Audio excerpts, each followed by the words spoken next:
युवा संत धीरेन्द्र कृष्ण शास्त्री।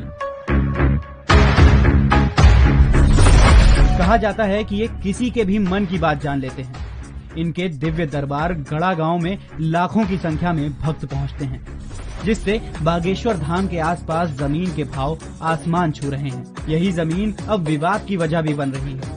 आरोपों की आंच बागेश्वर धाम पर भी पड़ रही है। आरोप सरकारी जमीन से लेकर निजी जमीन के कब्जे के हैं। भास्कर आरोपों की पड़ताल करने पहुंचा बागेश्वर धाम। पहला आरोप, तालाब पर कब्जा। राजनगर तहसील के शमशान, तालाब और पहाड़ सरकारी रिकॉर्ड के रूप में दर्ज हैं। आरोप है कि तालाब को पाटकर दुकानें बनवाई जा रही हैं। दूसरा आरोप, शमशान और पहाड़ पर कब्जा। शमशान में शव जलाने पर रोक लगा दी गई है। पहाड़ पर भी कब्जे का आरोप है। तीसरा आरोप, सामुदायिक भवन पर कब्जा।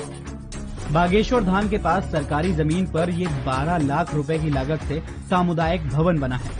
इस भवन में बागेश्वर सरकार का दिव्य दरबार लगने का आरोप है। चौथा आरोप, निजी जमीन पर कब्जा। आमरण अनशन पर बैठे गड़ा गांव के इन लोगों ने अपनी 3 एकड़ निजी जमीन पर कब्जा करने का आरोप लगाया है।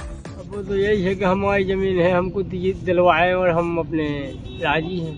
जिसके नाम मंदिर है, जो मंदिर का पुजारी है, वो रो रहा है। अरे रात को इनके पूरे झोपड़ी जला दिए, जल गिरा दिए। अरे अगर आपके नाम वो जमीन थी तो रात को बुलडोजर चलाने की क्या जरूरत थी, माननीय बागेश्वर धाम जी। शिकायत के बाद 17 नवंबर को पटवारी सहित अन्य राजस्व सरकार की जमीन की नफ्ती करने पहुंचा, लेकिन प्रभाव के चलते कार्रवाई रुकवा दी गई। अभी होना है शादियाँ, 121 शादियाँ होना है बच्चियों की। कब होती है? ये होना है फरवरी में, शिवरात्रि के दिन। तो वहाँ मैदान की जरूरत तो पड़ेगी ही, इसीलिए वो लोग बागों से विनती करके कि भैया इस स्थान को थोड़ा खाली कर दो, तो वो मैदान करवा रहे हैं पब्लिक के लिए। इस मामले में राजनगर तहसीलदार ने कार्रवाई की बात कही है। संतोष।